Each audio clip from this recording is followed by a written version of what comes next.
Hey, what's up, y'all? My name is Chris Abbott, but all my friends just call me Abbo. And if you're having trouble figuring out how exactly to get new people into your church, right? How to not be the best kept secret in town, well, stick around because in this video, we're going to be talking about how to invite people to church coming up.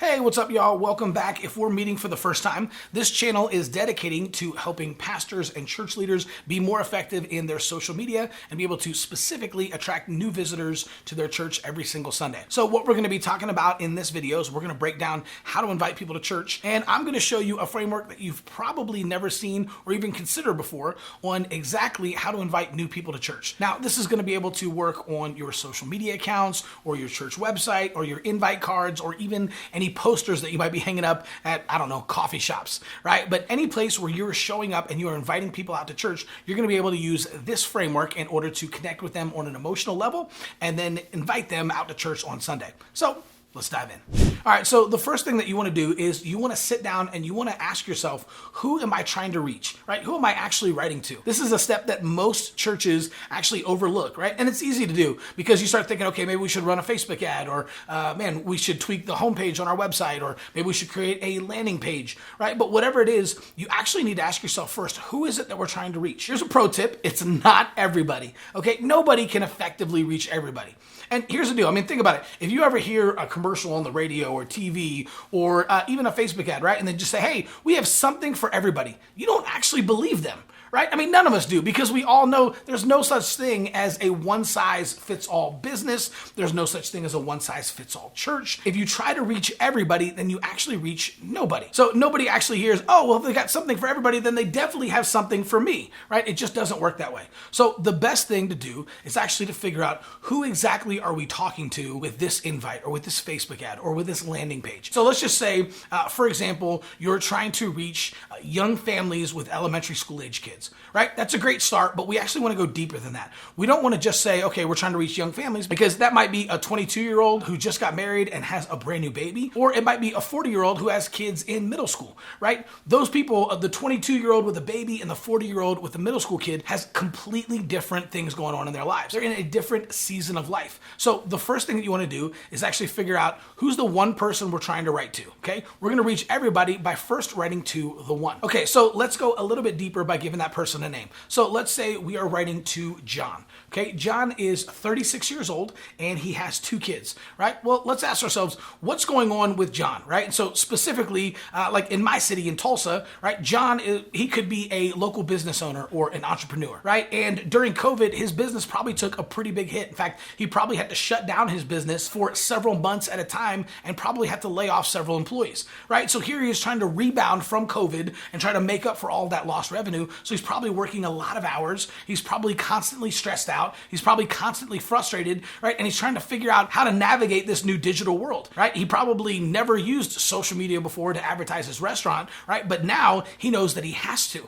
And so he's trying to figure all that thing out. He's putting in late hours at the restaurant. He's trying to hire new people, but also keep up enough revenue to keep the doors open, while his wife might be a stay-at-home mom, right? Well, what did she go through? If he's 36 years old, right, they've probably got elementary school age kids. And when COVID shut down the schools, she probably had to figure out how to homeschool her kids, right? For maybe several months or maybe even a year or longer. She's going through some stuff and trying to navigate uncharted waters. He's going through stuff and trying to navigate uncharted waters. And chances are their communication probably isn't too good right now, especially if they're not involved in church, right? So there's probably some distance in their marriage, right? What else are they going through? Well, John's probably super stressed out. He probably can't stop thinking about work, right? He's probably dreaming about it. He probably has nightmares about a resurgence of COVID or having to shut down the restaurant or something like that. While his wife is probably worried because there's so much distance between the two of them, right? If she's at home homeschooling, then she probably doesn't have an adult conversation until the end of the day, right? Sometimes she might go the entire day without ever talking to a grown-up. That can really put a lot of stress on someone's relationship,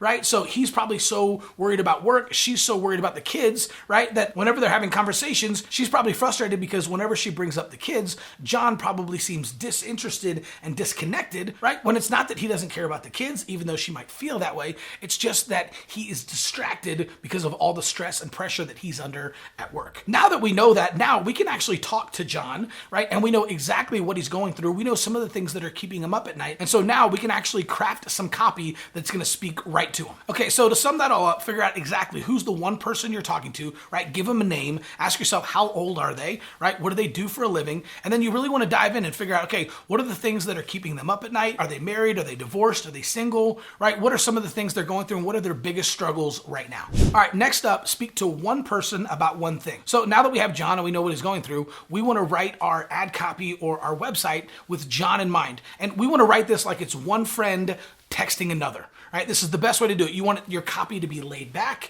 You want it to sound like a conversation between friends, right? So the same way you might text a friend is the same tone that you actually want to have in your copy. You don't want this to be something that your 12th grade English teacher would be proud of, right? You don't need proper grammar and all that kind of stuff. In fact, I wrote a Facebook ad a while back that simply said, "Attention parents, you're doing better than you think you are.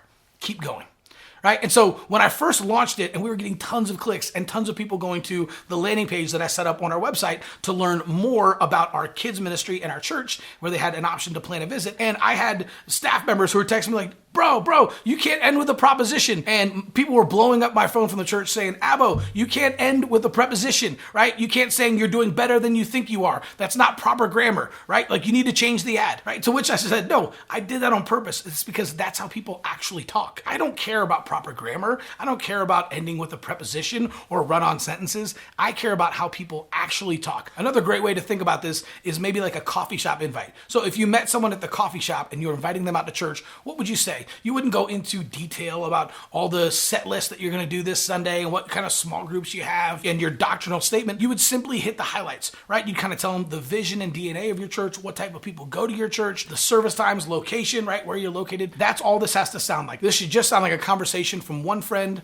to another. All right, so before I get to my last couple of points, make sure to subscribe to this channel and hit that little church bell notification. That way you get notified whenever we drop brand new videos every single day, 5 days a week. All right, next up, don't talk about the features, talk about the benefits. All right, so what's the difference? Well, features are about you, benefits are about them. Okay, so you don't want to talk about your church or how long you've been there or your doctrinal statement or what you guys believe about the Bible, right? You're talking about you. People don't care that your dog died, they care that their dog died. So what you want to do is when you're first introducing yourself to someone, whether it's on social media or on your website or in a Facebook ad, what you want to do is you want to make sure to talk about them. The goal is to make them Luke Skywalker and position yourself as Yoda, right? So you want to position your church as the guide and you want to put them in the middle of the story, right? So what's the best way to do that? Features are about you, benefits are about them. So let's say we're promoting a marriage conference,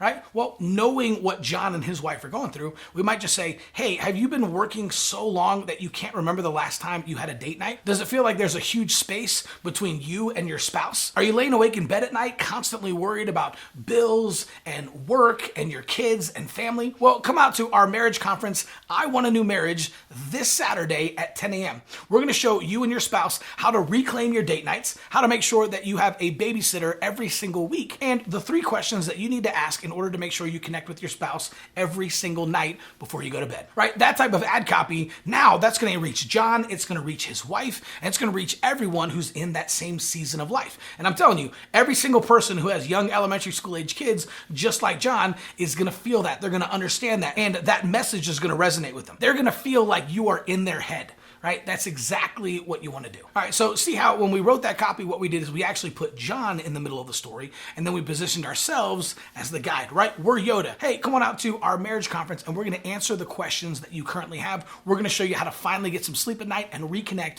with your spouse, right? That's positioning you as the guide, but you're putting them in the middle of the story. Make sense? Okay, and lastly, be interesting.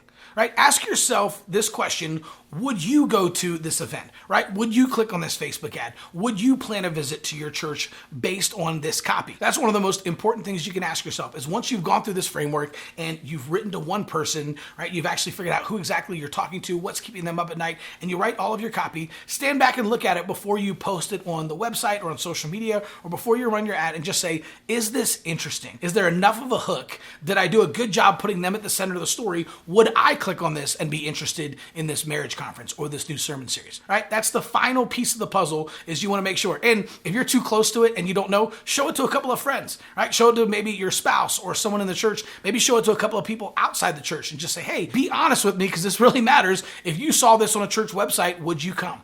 Hey, if you saw this Facebook ad in your newsfeed, would you click on it, right? This is the best way to be able to figure out whether or not this is actually going to perform well and whether or not it's going to connect with people on an emotional level and then get them to take action. So if you want to learn a little bit more on how to run Facebook and Instagram ads using a framework like this in order to reach people and attract new visitors to your Sunday morning services, then go over to churchgrowthagency.com or click on the link in the description below. We have a free training that's going to show you exactly how to do just that. We'll see you soon.